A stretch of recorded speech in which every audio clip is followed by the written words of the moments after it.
गणेश चतुर्थी सामाजिक समरसता और बराबरी का एक ऐसा अद्वितीय उदाहरण है जो किसी और संस्कृति में ढूंढने नहीं मिलेगा। वक्रतुंड महाकाय सूर्यकोटि समप्रभा निर्विघ्नं कुरु मे देवा सर्वकार्येषु सर्वदा।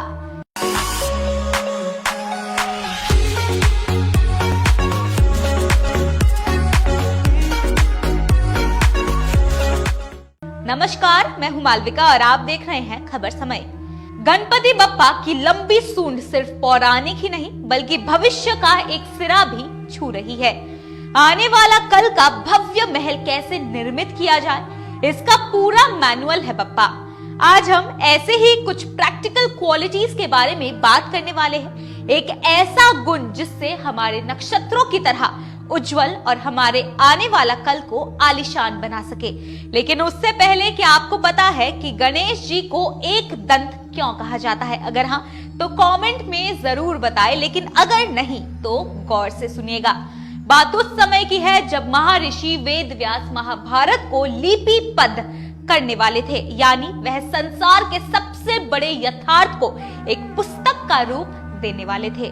लेकिन उनको एक सहयोगी की जरूरत थी, किसी लिपिक की जरूरत थी जो लिख पाए, और वो सहयोगी बने बुद्धि और विवेक के स्वामी भगवान। तय ये हुआ था कि महर्षि वेद व्यास श्लोक बोलेंगे और गणेश जी उन्हें लिखेंगे। महाभारत की लेखन का श्री गणेश होने ही वाला था कि श्री गणेश जी ने एक शर्त रख दी। उन्होंने कहा कि महर्षि, मैं आपकी पुस्तक लिख तो दूंगा, परंतु आप एक के बाद एक श्लोक लगातार बोलते जाएंगे, यानी मेरी कलम रुकनी नहीं चाहिए। अगर मेरी लिखनी रुके, आप बोलने का क्रम तोड़े, तो मैं उसी क्षण लिखना बंद कर दूंगा। महर्षि व्यास के सामने चुनौतियां खड़ी हुई। अब उनको रियल टाइम में सोचना होगा। लेकिन मेधा और प्रतिभा का अगर कोई उच्चतम शिखर है तो महर्षि वेद व्यास उसी शिखर पर विराजमान थे। उन्होंने मुस्कुराते हुए कहा, हे गणपति, ऐसा ही होगा। महर्षि व्यास लगातार श्लोक पे श्लोक बोलते जा रहे थे और गणेश जी लिखते चले जा रहे थे। तभी अचानक लिखते लिखते उनकी लेखनी, उनकी कलम टूट गई। अब गणेश जी क्या करें? काम अधूरा छोड़ दे या दूसरी लेखनी की प्रतीक्षा करें? दोनों ही उचित नहीं था, क्योंकि व्यास जी के मुख से श्लोक तो तीव्र गति से प्रवाहित हो रहा था। वो तो बोले ही जा रहे थे। गणेश जी अपने संकल्प के लिए प्रतिबद्ध थे।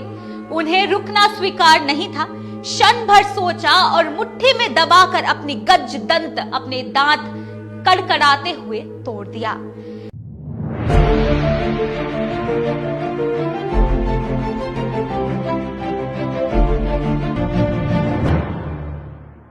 लिखना रुका नहीं। वो अपने गज दंत को स्याही में डुबो डुबो कर महाभारत की कथा लिखते रहे। तभी से श्री गणेश को एक दंत भी कहा जाता है।